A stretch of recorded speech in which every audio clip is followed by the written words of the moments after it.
That's right about your father's inheritance. Emily and I will take over all the remaining assets. My mother told me right after my father's funeral. To be honest, I had no intention of discussing the inheritance on the day my father passed away. However, Emily eagerly pushed the conversation forward with sparkling eyes. There's a will too. Look, Emily continued, proudly displaying the document. Just after Dad went to the hospital, Mom and I visited his room and had him write this. Dad immediately agreed to leave neither inheritance nor anything to you, sis. Dad did that? I asked, stunned. Yeah, he did, even though he always relied on you. I know it's harsh. It's pitiful for you, isn't it? But of course, Dad always found me more affable and favored me, Emily said smugly. No way, I started, but my mother cut in gleefully. You who have no job, we have no intention of giving you a single penny from the inheritance. We'll be enjoying a trip abroad, so prepare to leave this house by the time we return. Wait, how can I accept this? Why would such a thing happen? I tried to speak, but Mom and Emily retorted coldly. Be quiet. It's impossible for you to get anything from us now. Now that Dad's gone, we can finally act freely. Your role here is done, so leave immediately. All the sacrifices I'd made for Dad, all I'd done for him, and this was the result. How cruel. Giving everything for such an ungrateful father was pointless, even if I wished for their help. Now it's too late. Hearing those words, any remaining familial feelings toward my mother and Emily disappeared entirely. I couldn't accept what they said about my father, whom I deeply respected. Without expressing all I wanted to say to my mother and Emily, I calmly responded, I understand. I can't stay with you two any longer. I'll gladly leave. With that, I left my childhood home. My name is Ashley. I have a sister, Emily, who's 4 years younger than me. We're a family of 4 with our 2 parents. Emily's personality is similar to our mother's. She's affable but sometimes lazy. She often teased my father and me, who have more sincere personalities. Our mother, having a temperament like Emily's, felt especially fond of her. When we were children, it was evident she favored Emily over me. Whenever she met her friends, my mother would only take Emily with her, often leaving me at home. According to her, it's embarrassing to show plain and quiet Ashley to my friends. On the other hand, my mother was very proud of Emily, who was friendly and loved by everyone. Even with such a mother and sister, the reason I could live my days positively was because of my father. He valued my sincerity and loved Emily equally. I deeply appreciated and loved my father's fair attitude. Even after becoming an adult, the way my mother treated me remained unchanged. However, thanks to my father's presence, our household remained stable. But after my father retired at 65, an incident occurred at home. He tripped over a small step in the house and broke a bone. Although he tried hard with surgery and rehabilitation, his aging muscles didn't recover easily. As he spent more time bedridden and needed care, the dynamics at home changed. My mother and Emily became even colder toward him. Hey Mom, what do you think about this inn? Emily asked. Yeah, it looks good. The food seems delicious too. Maybe we should go with this one. My mother replied, looking at a guidebook. They chatted excitedly. What are you talking about? I asked. We're planning for a family trip, my mother answered with a hint of annoyance. But considering Dad's difficulty in moving around, isn't traveling difficult for him? I responded. Emily smiled and said, well, we're not thinking of bringing him in the first place. We plan to leave him at home. That's cruel. It would be hard for him if he's left alone. If Dad's not joining, I will stay home with him, I said. My mother and Emily just smiled at each other. Then my mother said, that's fine too. If that's the case, Emily and I will just go by ourselves. Whether you two come or not is up to you, but since it's a family trip, we'll be using money from Dad's bank account.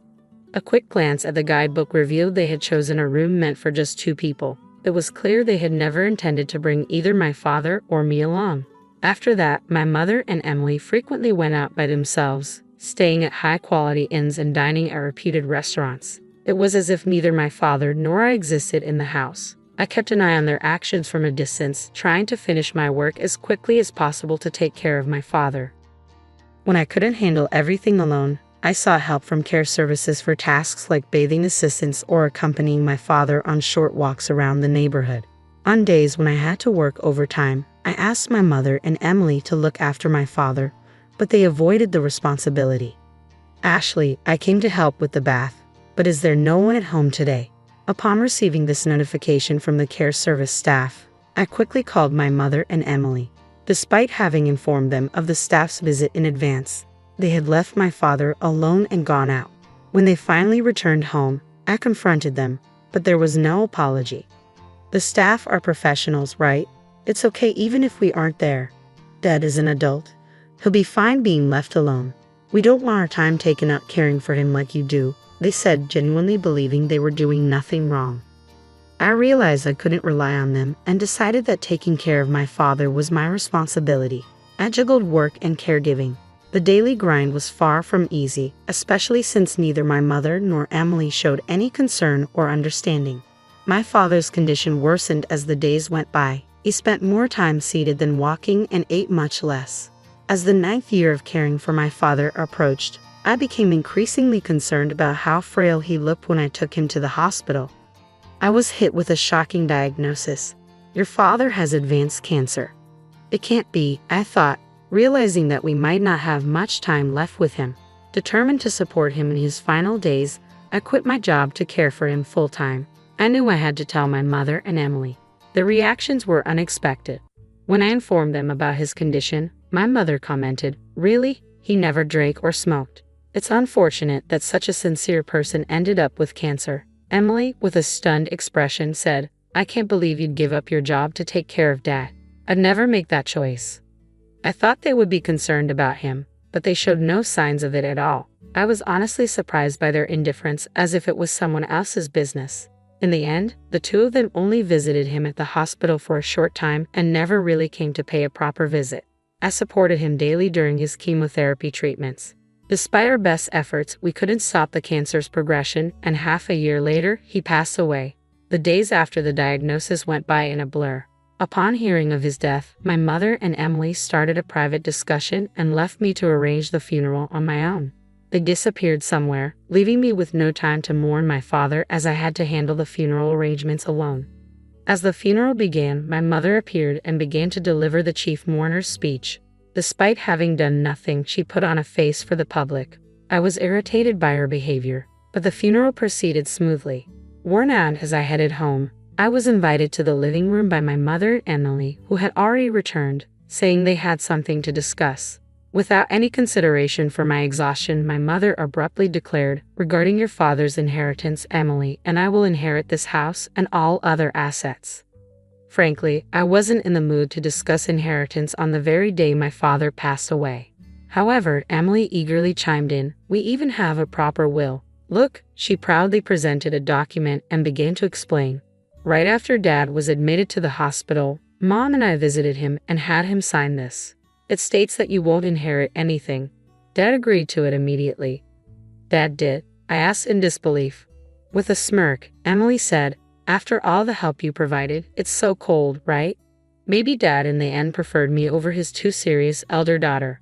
"That's impossible," I began, but my mother interrupted with an inappropriate grin. "Clearly Emily is more adorable. Though your father always stayed home and had no hobbies, he surely saved a lot. Mom even quit her job because of the inheritance, and I took some time off work to enjoy it for a while," Emily added. Before I could respond, the two of them continued their conversation. My mother then told me, "You, who have no job, won't get a penny from the inheritance. We plan to enjoy a vacation abroad for a while, so you should leave this place by then," my mother declared. I hurriedly countered, "Wait a minute, do you genuinely believe what you're doing is right? If that's the case..." Without waiting for me to finish, both my mother and Emily firmly responded, "Shut your mouth. It's a waste of time trying to take the inheritance from us. With your father gone, we'll do as we please. Your role here is done. Please leave this house promptly." To think that after all I sacrificed for Dad, this is what I get. There was no need to go to such lengths for such an inept father. It's pointless to regret and think about it now. Hearing those words, any remaining bond I felt for my mother and Emily was completely severed. I couldn't forgive them for speaking that way about my beloved father. Holding back what I wanted to say, I calmly told them, "I understand your thoughts. From now on, I can't imagine living together with you two. I'll gladly leave." Despite their initial surprise at my acceptance, the two soon smiled smugly together. "Good to know. Once you leave this house, never rely on us again." Our relationship ends here. Whatever happens to you, we want no part in it. Don't even think of contacting us." Receiving this intense sentiment from my mother, I packed only my essentials and left the house.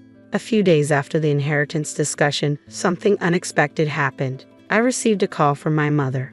My mother, who had claimed she would cut off contact with me, was suddenly on the phone, confronting me angrily. "What have you done? Where has all the money from your father's account gone? Why are you suddenly calling? Didn't you say you wouldn't contact me?" Silence. "This is an emergency. Return your father's savings immediately." "What are you talking about? I left the passbook at the old house. I have no way of accessing it after I left. But the money in the account is definitely gone. Such a significant amount of his savings couldn't have disappeared so suddenly. I found it suspicious when you managed to move out so quickly without a job," she snapped, assuming I had squandered my father's money. "Mom, hadn't you ever checked the account balance before?" "Huh? I haven't bothered with such things." "I see. If you had, you would have noticed that Dad's savings weren't that much to begin with." "What do you mean? His savings were? Where did his retirement money go?" "We used it for our wedding ceremony and the new house." "Wedding? New house? I have no idea what you're talking about." I had been in a romantic relationship with a man named Sean, who was in charge of the caregiving service for my father. Our relationship started through our mutual care for my father. I had told my father about my relationship with Sean soon after we began dating. Sean proposed, but at that time, I was overwhelmed with caregiving and work responsibilities and couldn't make a decision. Upon learning the truth, my father had said, "Care for yourself more than me. I want you to have a happy marriage," my father had said, cheering me on despite my hesitations. He even started helping with the wedding venue selection and looking for a new place to live. We had reserved a wedding date for the following year and even signed a contract for a new apartment that my father liked. This all happened 6 months before we found out that he had terminal cancer. As a gesture of gratitude, my father covered most of the costs for the wedding and the new apartment. That was the reason for the decrease in the account balance. Hearing the turn of events, my mother's voice trembled. She was clearly shaken. So there wasn't any inheritance for us to inherit in the first place. Primarily just the family home, but given its location, we shouldn't expect a high selling price, I replied. Emily, having overheard the conversation, snatched the phone from my mother in panic. "Wait, so the financial assistance for your wedding is much more than the inheritance for Mom and me?" "That seems to be the case. Dad knew about my marriage and me leaving the house, so maybe he didn't see a problem in leaving the family home to both of you. He might have used a significant amount for me and intended the inheritance to compensate for that. Could it be that the reason you quit your job was because your marriage had been decided upon?" Emily asked. "That's right. Sean is also involved in investment activities and is financially stable. He wanted me to become a full-time housewife. Also, I thought if I resigned early, I could focus on taking care of our father." "I can't believe it. Why did you keep the news about your marriage and the savings a secret from us?" Taking a deep breath, I answered, "I thought about telling you several times, but every time, neither of you showed any interest and avoided the topic. Why didn't you stop me from taking a break from work or Mom from quitting her part-time job?" "How are we supposed to live now? I wanted to talk to you after the funeral. Wasn't it you and Mom who shut me down, saying you can't expect anything from us? But I thought family members should help each other out. Family. When I was swamped with work and caregiving, you were out having fun, neglecting Dad. How can I think of someone who said such mean things as family? Don't just say whatever is convenient for you." Shocked and lost for words, Emily was taken aback. Afterward, my mother pleaded with me, "Ashley, the truth is, I've already paid for the trip. I also made various purchases expecting the inheritance, so now I have no savings left." "So what about it? I've already quit my part-time job, right? If we don't get any inheritance money, we won't have any money for next month. So until I find a new job, I hope you can lend us some. When you kicked me out of the family home, didn't you say you'd never come to me again? That our relationship was over? That you wouldn't interfere with whatever happens to me in the future? About that, neither of you ever helped when Dad and I were going through tough times. Now, when you're in trouble, you want to rely on me. That's incredibly brazen. But if you don't help us now, what will we do?" Without waiting for my mother to finish, I ended the call and blocked their numbers. I was utterly disgusted by my mother and sister, who only claim to be family when they're in trouble. I decided to distance myself from these two. Later on, I heard from various people that although my mother and Emily had canceled their trip, since it was a last-minute cancellation, they couldn't get a refund. They'd been barely scraping by, asking friends and relatives for money. They had to sell their house, but as I expected, they didn't get as much as they hoped with the initial expenses for a new place. With hardly any money left after selling their house and covering moving costs, Emily returned to work. However, because she had asked her colleagues for money, her relationships at work became strained. She had planned to leave her job soon after finding a good partner. But because of the situation, that partner, as well as other men, distanced themselves. Her friends, too, kept their distance. My mother tried to find another part-time job, but her previous workplace had already hired someone else. Due to her age, her job opportunities were limited. She's been working diligently, facing complaints from younger colleagues. Currently, they manage their living expenses with my mother's meager part-time salary and Emily's earnings, slowly repaying their debts. Both of them seem worn out. As for me, I was able to have a small wedding at the venue my father chose. The only regret is that my father couldn't be there for my wedding, but I believe he's watching over our happy moments from somewhere. My married life with Sean has been smoother than expected. We're enjoying peaceful and fulfilling days together. I'm eternally grateful to my father for supporting my relationship with Sean and giving me this opportunity to build a peaceful life with my husband, always remembering my gratitude to my father. My name is Cecil. The other day, my daughter surprised me by asking if I could teach her how to do makeup. She's still in elementary school, but it seems like girls these days grow up so fast. When I was her age, I was excited about getting cheap candies that came with toy necklaces or lipsticks from vending machines. It feels like just yesterday I was changing her diapers, and now she's becoming a young lady. It almost brings tears to my eyes. Today, I want to reminisce about a time when I was more into beauty. It was about 8 years ago. I had just finished staying at my parents' house for a month to prepare for giving birth and return home to my husband Tommy with our baby. I thought we were starting our happy life as a family of 3, but it turned out to be a family of 4. My mother-in-law, Melinda, who was supposed to be at her own house, was unexpectedly there to greet me. I thought my son might struggle on his own, so I moved in to help out. Maybe men have a hard time with daily tasks when they're alone. I thanked Melinda for taking care of my husband, and she seemed pleased. When I entered the house, everything was tidy and the air was fresh. It seemed like having Melinda around was a good idea. But then, a problem came up. My wedding ring, which I had to take off during pregnancy, was missing from the bedroom drawer where it should have been. I searched everywhere but couldn't find it. What was even weirder was that my special bag and shoes were also gone. These were items I hardly ever used and kept stored away. Feeling uneasy, I asked Melinda if she had tidied up the bedroom closet. She said she hadn't touched it. If Melinda didn't tidy up, then someone must have taken my things. I asked her if she noticed anything unusual while I was away.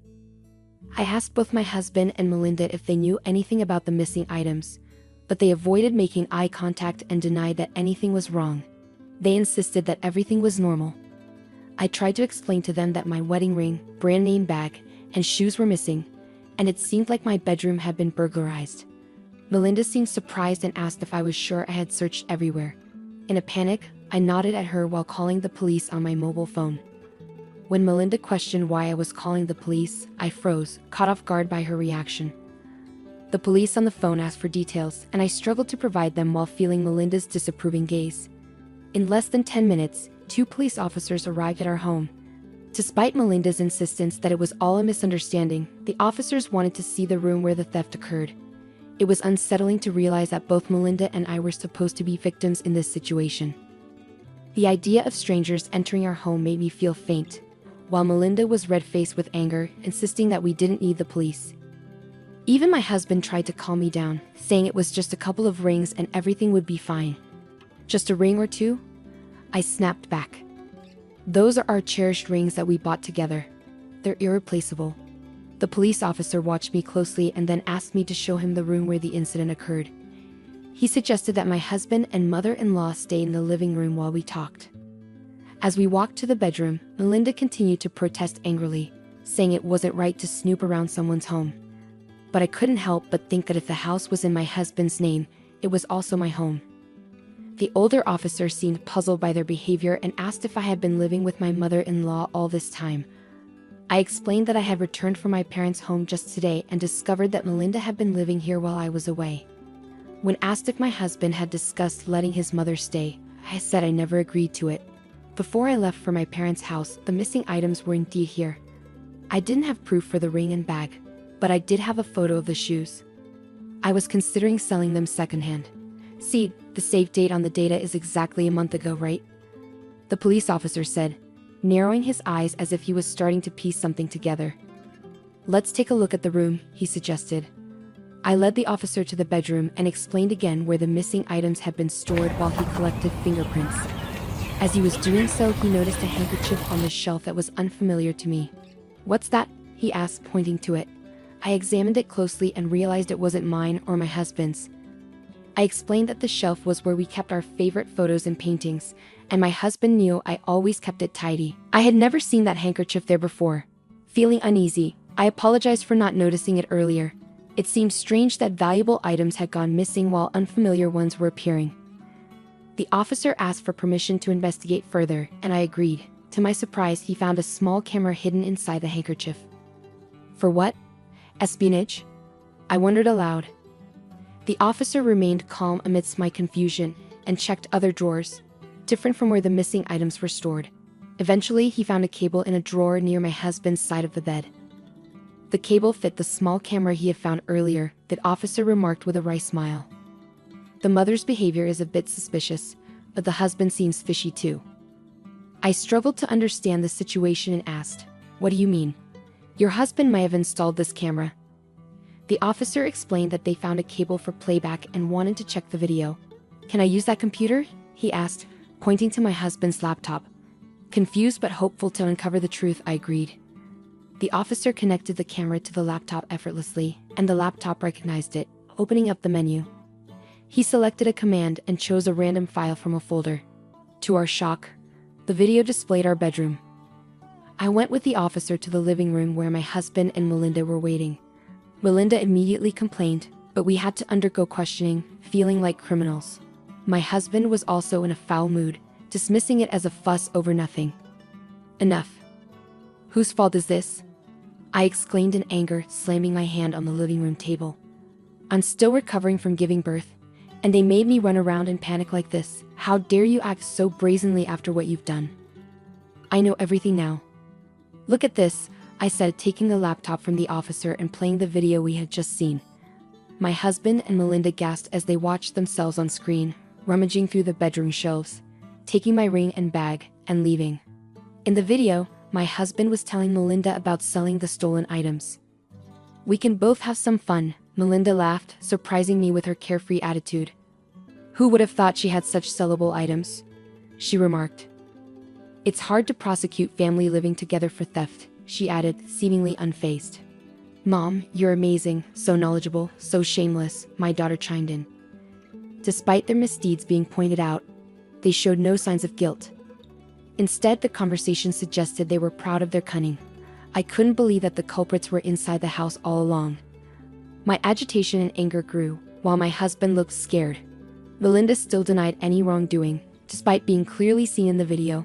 "Okay, since you insist, let's watch this," I said, playing a different video. "Oh, come on. What about your wife?" Melinda exclaimed, trying to deflect attention. The video showed Melinda intimately engaged with a much younger man on a bed. She seemed unconcerned about her husband, referring to him as Rocky and expressing happiness about their affair. "Don't worry, I'll give you some money," she assured the younger man, wrapping her arms around his neck. It was as if she was trying to absorb his youthfulness. Though I hadn't seen it before, it resembled something straight out of a club scene. "Thank you, Melinda. I love you, you're so sweet," I said sarcastically as we watched the video. Melinda's alluring voice and actions on screen made even my husband look away, unable to bear it. The young officer seemed queasy, on the verge of saying, "Ew," while the older officer quietly scolded him. "Hey, stop it. Don't show such nonsense," Melinda yelled, her face turning bright red. My husband, perhaps feeling it wasn't his concern, seemed about to laugh at Melinda losing her composure. "Really, Tommy? You think it's funny, huh?" I challenged him, playing another video. As the videos played on, revealing my husband's affairs, the young police officer burst into uncontrollable laughter while the older one scolded him again. In one video, Ashley was stroking my husband's head, asking how many other women he was seeing. My husband responded with practiced lines, claiming she was the only one. The pattern repeated with the other women, each time promising gifts in exchange for secrecy. It was clear my husband had been leading a double life, lavishing gifts on these women. You might have noticed he's making a huge loss buying brand name items for each encounter, I remarked bitterly. The only video showing Melinda's actions was that one, suggesting the recording button was accidentally left on, capturing the moment. Melinda not only stole my things, but also got caught in her own actions. Rest assured, it's not some peculiar hobby to watch Melinda's actions, or maybe it is. Melinda and my husband, embarrassed and exposed even to the police, were pale and slumped in defeat. But it wasn't over yet. Just as I thought this, the intercom rang. "They're here," I said. Melinda looked at me with a tired face, but I ignored her gaze and went to the entrance to welcome Bruce. When Melinda saw Bruce, she lost her words and screamed, "Seems like you were cheating in your son's house, huh?" I told him. No, it's not like that," my husband protested. "What do you mean it's not?" Bruce asked. "Cecil, could you play the video?" "With pleasure," I said, casting a cold glance at the bewildered Melinda.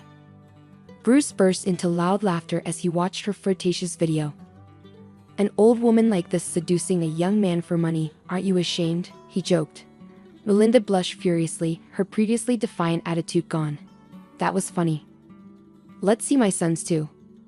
Let's see how much he's grown," Bruce said, laughing while focusing on a particular part of my husband in the video.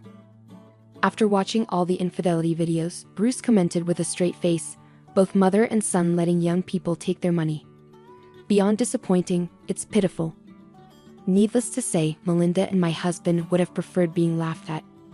What we learned from my questioning was that Melinda accidentally found out about my husband's affairs. She kept it secret in exchange for using our house to meet her own lover. For Melinda, it was embarrassing to be seen with a much younger man, and her lover, lacking money and having a wife, couldn't easily find places to meet. For my husband, having the freedom to invite girls he met online without going out was cheaper and much more convenient. Thus, Melinda and my husband, keeping each other's affairs secret, turned this house into their paradise of indulgence, becoming accomplices. Their arrangement worked by one leaving the house while the other met their lover. Melinda never imagined the videos would be accidentally recorded. "I'm sorry, Cecile." "Bruce, I'll return the money. Do anything, please forgive me," Melinda and my husband begged, bowing their heads. Bruce and I exchanged glances and laughed. "You'll do anything, right?" "Indeed, anything," we both said. Of course, they answered. "Then let's divorce," we declared simultaneously, leaving my husband and Melinda in shock. "You said you'd do anything, right?" "Let's get a divorce," I insisted. "No, wait. Anything but that, please," Melinda pleaded desperately, but Bruce refused without hesitation. The divorce was not retracted. My husband, too, was crying and deeply apologizing, but I did not withdraw the divorce either. Thus, only hours after returning from my parents' home post-childbirth, my divorce was decided upon under police supervision. Later, I had my husband pay me the same amount as the sold items as compensation in the divorce trial. Additionally, I demanded double the standard amount for alimony and compensation for infidelity. When asked why double, I slightly intimidated them by implying that their mistresses might be married, and I could inform their spouses. This was mainly a bluff, as I didn't even know their names at the time. The threat seemed effective immediately, given the number of mistresses involved. My husband, terrified at the thought of being sued by each spouse, agreed to pay double the standard amount. Meanwhile, Bruce furiously obtained the lover's contact details from a crying Melinda and called him over. He informed the lover and his wife of the affair, leading to their divorce too. Both spouses demanded compensation from their cheating partners in the divorce trials. Though I promised not to inform the mistress's spouses, I never said I wouldn't demand compensation from the mistresses themselves. After extracting all the communication from my husband's smartphone, I contacted each woman to claim compensation for the affair, which they agreed to pay secretly. I was glad my husband had so many mistresses. It turned out to be quite profitable. But as a single mother without a steady job, I knew I could never have too much money. Turning the harm I suffered into financial compensation didn't erase the damage done. So with a substantial sum of money, I divorced my husband. 8 years have passed since then. Eventually, my husband ended up paying compensation to his mistress's spouses too. Their husbands, noticing their wives suddenly had a lot of money, grew suspicious. This led to the discovery of the affairs, resulting in some divorces. My husband, now overwhelmed with debt from the numerous compensations, was offered help by a certain woman, whom he thought was a goddess descended. However, she turned out to be a bad influence. He thought they were close to marriage, only to find out later she was already engaged to another man. My husband had spent what little money he had on a ring and dates for her, only to end up with a big loss and a broken heart. He never learns. Of course, I can't muster any sympathy for him, I thought to myself. Melinda, having proposed marriage to her affair partner after her divorce, was spectacularly rejected. Still, she didn't give up, repeatedly ambushing him on his commute until she was cautioned under a public nuisance ordinance. Naturally, that was the end of her relationship with her lover, who, as Bruce said, had only seen her as a wallet from the start. Well, everyone should be able to see it. Melinda was the only one who hadn't realized she was being used. It's a laughable tale. As for Bruce, after separating from Melinda and becoming estranged from his son, I worried about him being alone. But it seems the compensation money from the divorce trial sparked an interest in bonsai. Now, he's happily involved in a circle with people who share his hobby. That's a relief, though I didn't expect it. I looked him up, and sure enough, he'd even set up an SNS account. I've discreetly followed you, father-in-law, and me, honestly fed up with men. Marriage, no more, and still going strong. As a single mother, I relied on my parents until my child was old enough for daycare, then started job hunting, juggling child rearing. It took about a year, but I found a great company that's understanding of single mothers. There are others like me there, so although we sometimes work late, we're usually allowed to leave on time. I used to think single mothers had to work non-stop, but with proper allowances and just my daughter to care for, we live quite normally without extravagant luxuries. There's talk of a promotion when my child reaches middle school. I haven't decided yet, but I want to consider what will make my daughter happiest and my parents too. Despite everything, the joy comes from meals shared with my daughter and sometimes my parents. Oh, I did well to leave that man. Serves him right. He never even got to be called dad by my adorable daughter. My marriage ended in a crazy way, but as a parent, I still hope my daughter finds a good person and has a happy marriage. Until the day she brings home a wonderful man, I'll do my best as a mother. So off to work again today. Guess what? I sold my house, my brother-in-law Kevin said. My husband and I were really surprised, and we didn't know what to say. But the most surprised person was my mother-in-law. She looked really upset and asked, "Why? Weren't you supposed to come get me?" Kevin tried to calm her down and started to explain. "I'm Sandra. I work from home with my husband Robert. We love our peaceful workplace where we can take breaks whenever we need," I explained. Then my mother-in-law moved in with us. We were doing fine financially, so we didn't mind. "But why don't you both go out to work?" My mother-in-law would look at us with disapproval as she asked this. It made me feel tired, like we were going through the same thing all over again. The first time she questioned us like this, we explained that we were working from home. "But are you actually working?" I've told Robert the same thing. Are you paying attention? When will you two get serious about work? Aren't you thinking about your future? My mother-in-law couldn't understand our job. Oh, I'm so worried. I wonder if I made a mistake coming to this house. Maybe I should have gone to Kevin's house. She would often sigh and say this. The Kevin she mentioned is Robert's brother. He married a wealthy woman named Carol, and it seems like he's living off her money now. My mother-in-law didn't know about this. Kevin asked us not to tell her. My goodness, Kevin's house isn't small like ours. It's huge, like a castle from another country.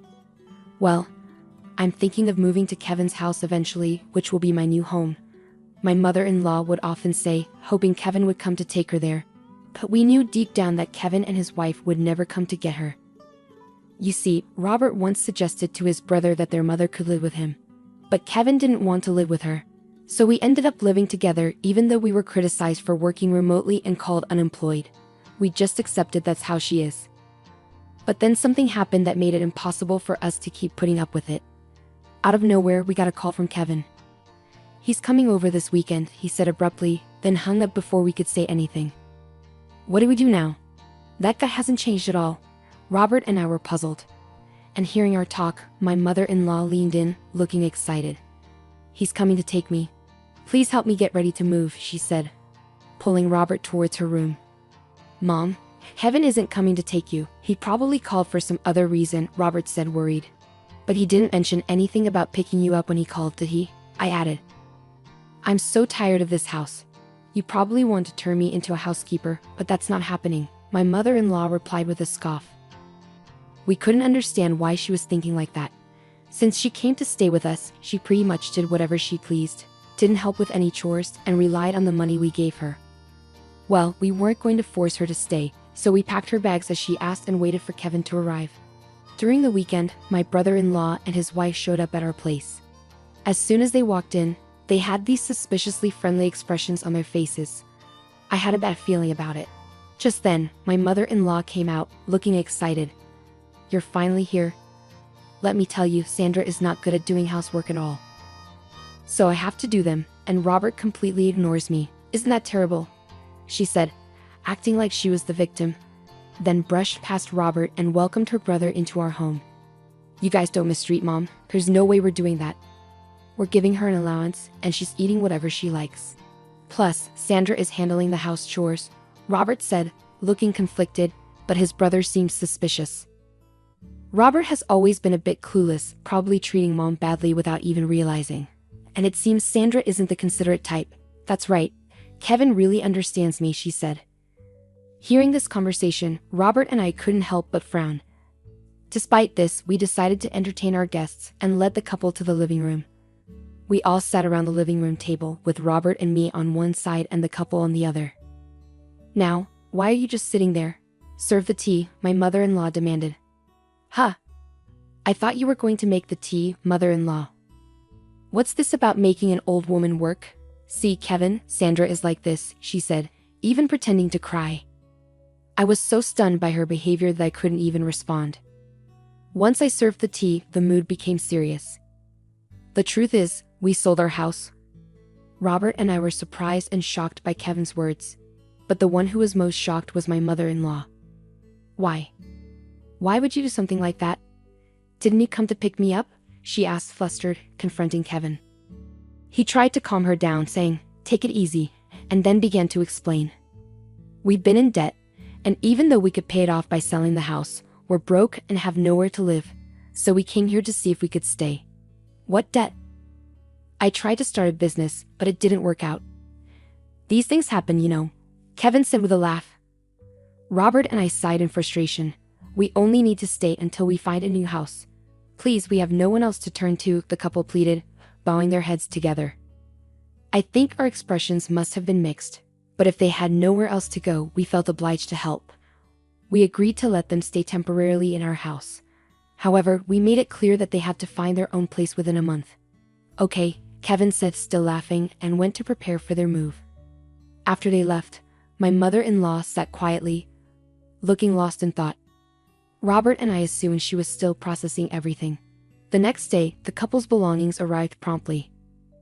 This much. Where are we going to put it all? This is going to be tricky. We might have to sell some things or rent a storage unit, my mother-in-law said as we discussed what to do with Kevin's belongings. Then, out of nowhere, she dropped a bombshell on us. I've been thinking, wouldn't we be more secure in the future if Kevin stays here, so you freeloaders can leave, can't you? My mother-in-law's sudden statement left my husband and me shocked. If you insist, I can tolerate Robert staying, but I don't need a wife who can't do anything. Get a divorce then, Sandra's space can be used for all these packages, my mother-in-law eagerly demanded, looking at my husband for approval. What are you talking about? He reacted, as he usually did, completely surprised. Then my brother-in-law and his wife arrived. My mother-in-law greeted them happily, but I was still shaken by her earlier words. My husband decided to ignore the situation for the moment and asked his brother to deal with the packages. There were more than I expected.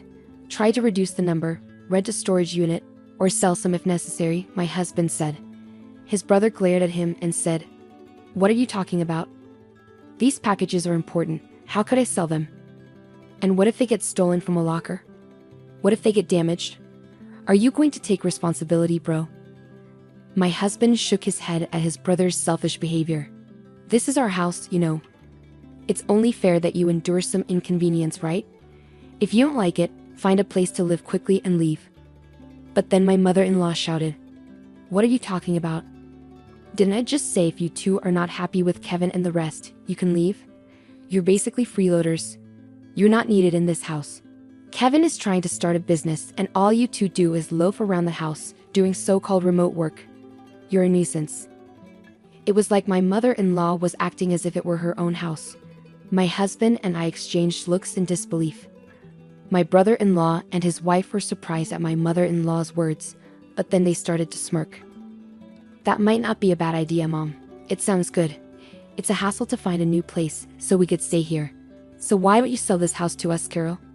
My brother-in-law said, "I feel uneasy with you two around, so it would be better if you sold this place to us. And it seems like our mother-in-law agrees with us, so sell this place to us." My husband and I were stunned by their words. "What nonsense are you?" my husband started, but was cut off by my mother-in-law, who smirked. "See, both Kevin and Carol are saying the same thing. So what will you do, Robert? If you're going to divorce, you can stay here." My mother-in-law glared at me triumphantly. I prepared myself to respond, but my husband spoke up first. "Why you get to say whatever you want? Why should Sandra have to leave?" My husband was visibly angry, his voice raised. "Don't raise your voice like that. It's better without a burden around, right?" My mother-in-law retorted. But my husband responded with frustration, "You don't understand anything. This is Sandra's house." At my husband's words, my mother-in-law, brother-in-law, and his wife gasped. My husband continued, adding to the tension.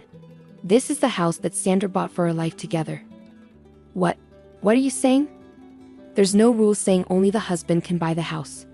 Besides, Sandra covers all of Mom's allowance and living expenses. Sandra said she'd take on that responsibility because your pension is minimal, and it would be hard for you to have financial freedom with just that." Robert glared intensely at his mother. Despite this, my mother-in-law seemed incredulous, looking at me and snickering in disbelief. "Unbelievable. Sandra just sits on the computer all day. She doesn't even do housework properly. Wasn't my allowance coming out of my pension? Otherwise, there's no way Sandra could afford to give me $500 a month." Moreover, my mother-in-law continued, "Sandra is the one managing my pension, isn't she?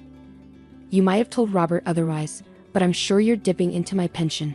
She puffed up her chest and glared at me. I glared back, refusing to back down. "It's true that I've succeeded as a business owner. You're lying. Stop spreading lies about my wife. You should divorce this lying wife already. You can live here with me, Kevin, and Carol. Besides, there's no proof that Sandra isn't earning money. Here it is." With that, I pulled out my paycheck and showed it to her. The sight of it left my mother-in-law, Kevin, and his wife stunned. Since Mom moved in, we haven't used any of her pension. If Mom ever wanted to leave, Sandra has been managing it so she could live independently. But instead, Mom, you've been bossing Sandra around, interfering with her work. You're the problem. If you don't like Sandra, you should leave right now." "I don't believe any of this," my mother-in-law retorted, refusing to listen to anything we said. Afterward, Robert and I sighed in disbelief, cutting her off. "Well, if that's how you feel, we'll pack our things and move to a new house. You guys will be stuck with a mortgage. But if that's okay with you, don't come crying to us for help. If you insist, mother-in-law will leave even with a pension. Maintaining your lifestyle will be challenging, but I guess that can't be helped, can it?" At our words, my mother-in-law turned beet red and yelled at us to leave. "Wait, you can't be serious. We don't have to do that, do we?" Kevin and his wife tried to intervene, but my mother-in-law gave us a fierce look and said, "Don't you dare talk back, Kevin. You're going to be a CEO, aren't you? I don't mind you using my pension, so just start a company and show us how successful you can become. I'll show you what happens when you defy us." Her words were filled with intensity. Hearing this, we decided it was best to no longer be involved with her or Kevin's family and left the house. Of course, the mortgage on the house remained, but we changed the ownership to Kevin's name. Some time had passed since then. While there was still some lingering dissatisfaction from that incident, being freed from my mother-in-law's sarcasm, we were able to return to our normal routine. While we were working from home like usual in our new apartment, my mother-in-law called my husband, Kevin, crying. She said Kevin took her pension money and disappeared a week ago. She and Carol, Kevin's sister, were left alone in the house and needed help. My mother-in-law was too upset to talk, so she passed the phone to Carol. Carol explained that since Kevin's failed business and selling the family home, their parents had cut ties with them. They hadn't been able to reach their parents since then. My husband sighed and said, "I knew it. He told them not to involve us because we had warned them before leaving. He said they could report Kevin missing to the police, but that we wouldn't help them." After hanging up, I was shocked by my husband's reaction, but he believed they deserved what happened, and I ended up agreeing with him. They kept calling my husband's phone numerous times. Whenever he reluctantly answered, Carol would cry about not knowing how to report Kevin missing. We were surprised she didn't know what to do and advised her to call the police. However, despite their efforts, they couldn't locate Kevin. Just when we thought Kevin might remain missing, we heard the news that he had been arrested for robbing a bank in another state. Apparently, he did it to pay off his debts. This wasn't his first time committing such a crime, and it seemed he was likely facing a significant jail sentence. Carol is stuck living with my mother-in-law in their old house because she can't go back to her parents' home. She's unsure if she'll divorce Kevin, but that's not her priority right now. She's working with a temp agency, struggling with her first job, but somehow managing to get by each day. My mother-in-law is in a tough spot too. Kevin took all her pension, and now she's left to repay his debts. She started working part-time to make ends meet. While my husband and I feel bad for them, we decided not to help and cut off contact. They're experiencing the tough realities of life my mother-in-law often talked about. Despite the challenges since my mother-in-law moved in, my husband and I are relieved to have returned to our peaceful routine. "Okay, Mona, it's time for you to leave," my mother-in-law said loudly. She spoke so loudly that it sounded like the roar of the sea bears in the harbor. "We're going on a fancy cruise, just the four of us, right?" I asked. But my mother-in-law didn't seem happy. Her face twisted into an even meaner expression. "Did you really think someone like you, who can't even keep a house clean, could come with us on this cruise? How audacious of you. Take this money, Clark. A useless daughter-in-law like her doesn't need to have fun. You can't possibly enjoy a vacation at our level. You're too foolish to even understand that." I didn't argue back against her harsh words. In my everyday life, I was used to being treated poorly with no one to support me. I had already given up hope. My mother-in-law laughed rudely and boarded the ship in a cheerful mood for vacation. My father-in-law and husband didn't say anything either.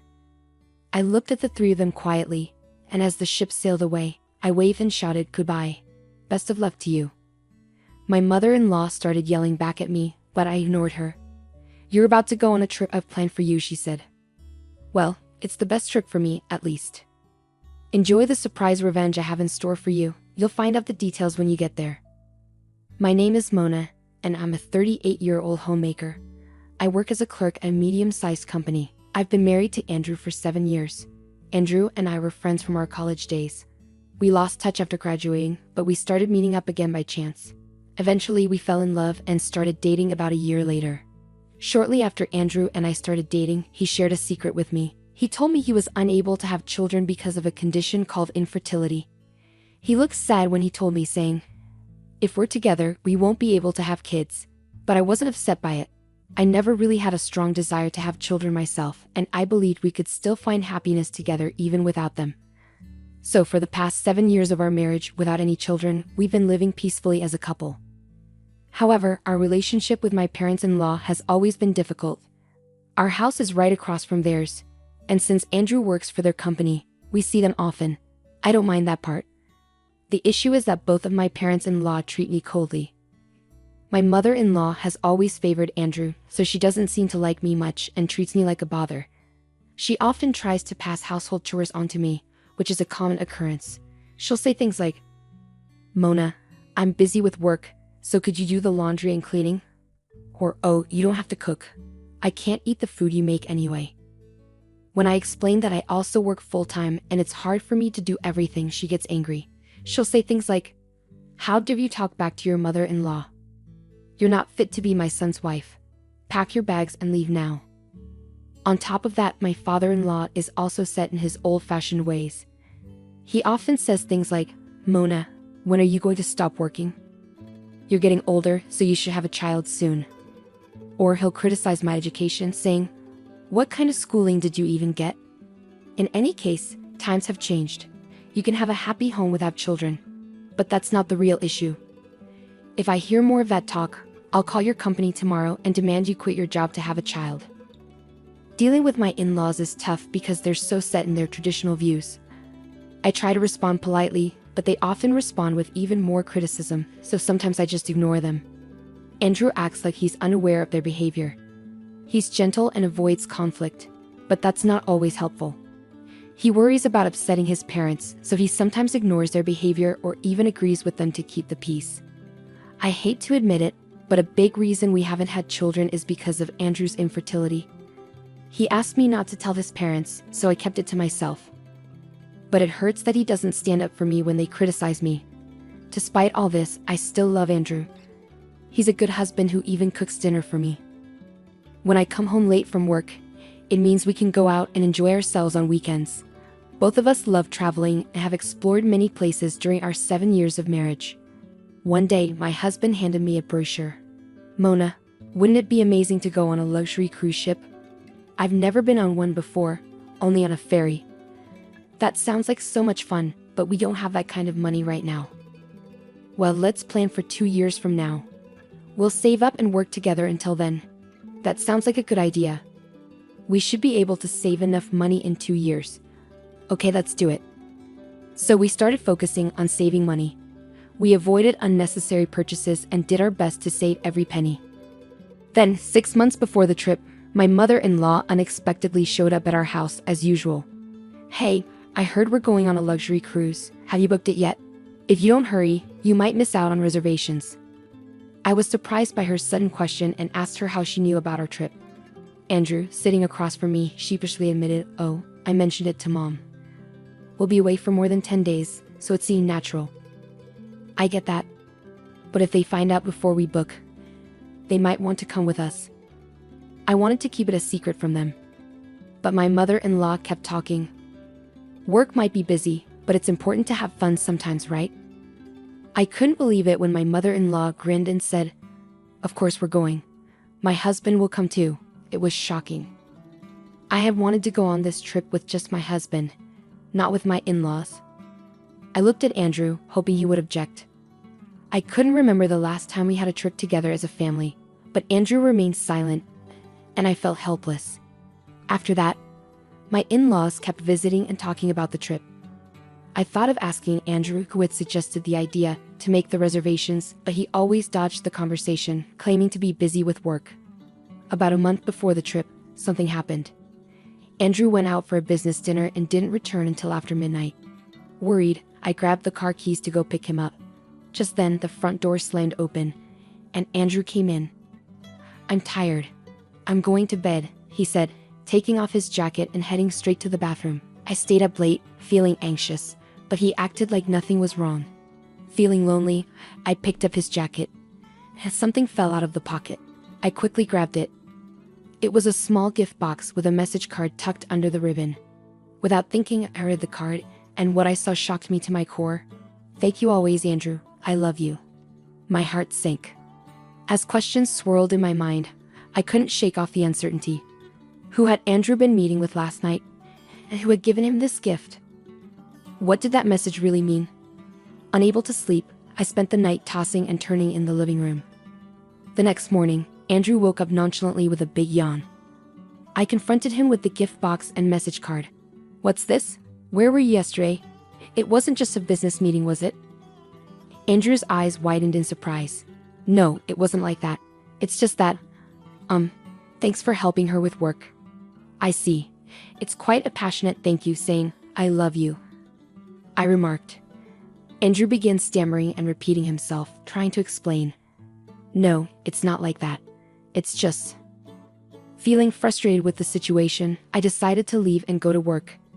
Despite feeling uneasy, I managed to focus and finish my tasks by lunchtime. When I checked my phone, I saw numerous missed calls from my in-laws. Feeling annoyed, I hesitantly answered when my mother-in-law called again. "Hey, Mona.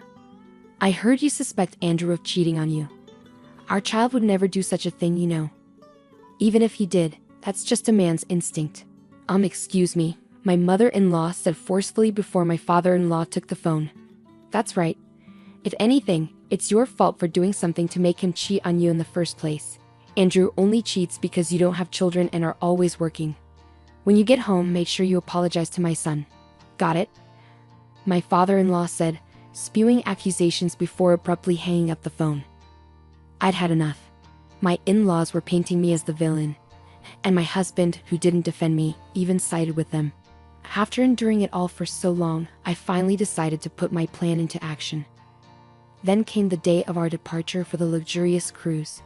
My in-laws and Andrew happily got into the car, ready for the trip.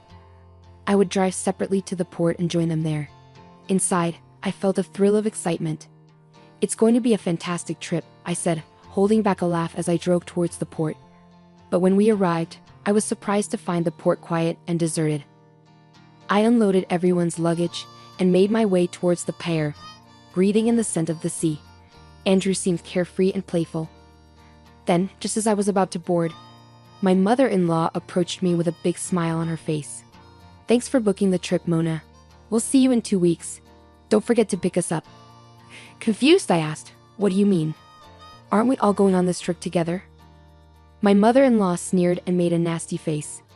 Oh, a daughter-in-law is just a stranger to us. Don't you understand? As long as you pay up, we're fine. I stayed silent. Meanwhile, my father-in-law and husband were happily browsing through travel magazines. Andrew noticed my expression, shrugged, and shamelessly remarked, seems like it's true. By the way, I haven't seen any luxury cruise ship around. Where is it? My mother-in-law looked around suspiciously, noticing the lack of other passengers. Did you get the right location, Mona?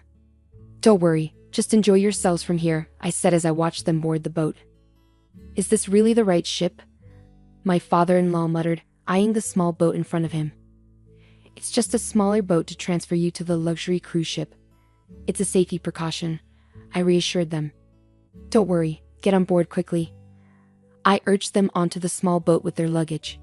Take care, I called to the boatmen as they set off. Goodbye. Best of luck to you. With a big smile, I waved goodbye to them. I thought I heard my mother-in-law shouting something, but I ignored it. Once they disappeared from view, I gathered my things and headed back to the car, hoping for a fun trip ahead. Later, when I returned home, I gathered all the belongings I had before getting married, clothes, appliances, and furniture, and placed them in one spot. Just as I finished, my phone rang. It was my mother-in-law. How dare you trick us? There's no luxury cruise ship. Where are we? She shouted. Her frantic tone amused me, and I couldn't help but laugh. After a moment, I decided to respond to her question. There never was a luxury cruise ship. I knew you'd try to leave me behind, so I didn't book anything. Do you really think you could get away with this? Where are we? I could call the police, my father-in-law's voice chimed in. The police? That's a bit much. Don't you think? I simply brought you to your wife's hometown. Did you get a chance to see Aunt Mel? I replied. Once again, my mother-in-law shouted. What are you talking about? Aunt Mel, your older sister Mel. I spoke to her, and she suggested bringing you all there. She'll likely take good care of you, I clarified. Aunt Mel, who was like a mother figure to my mother-in-law, had a strong stance against dishonesty. Despite only meeting her a few times at family gatherings, we had always gotten along well. So, I decided to open up to her and share everything I had been going through with my in-laws and husband. As I had expected, Aunt Mel was furious but immediately offered her support. I'll come pick you guys up soon, she said, ending the call. Shortly afterward, I moved to a new apartment closer to my workplace, which made my daily commute much easier. During the move, I collected evidence of my husband's infidelity. He had been careless, leaving behind plenty of proof. By the time I had settled into my new place, I had gathered enough evidence to support my divorce case. With the help of a lawyer, we successfully finalized the divorce. I also sought compensation for the emotional damage caused by the affair. The lawyer who met with my ex-husband, Andrew, reported that he looked devastated and exhausted. Meanwhile, Aunt Mel, a well-known sports instructor in the local community, had been keeping my in-laws and Andrew extremely busy from morning till night. They were now living a life as demanding as the one they had imposed on me. Aunt Mel mentioned that if they genuinely repented, they could be released from their duties. However, My in-laws' family business had practically gone bankrupt, and they had nowhere else to turn. But their struggles were no longer my concern. I simply hoped to never have to see them again. On a brighter note, I've recently met a kind and understanding man who accepts me, including my divorce and all that led up to it. Once his work becomes less hectic, we plan to get married. Although my journey to happiness has been challenging, I'm looking forward to a joyful life with someone who always prioritizes me.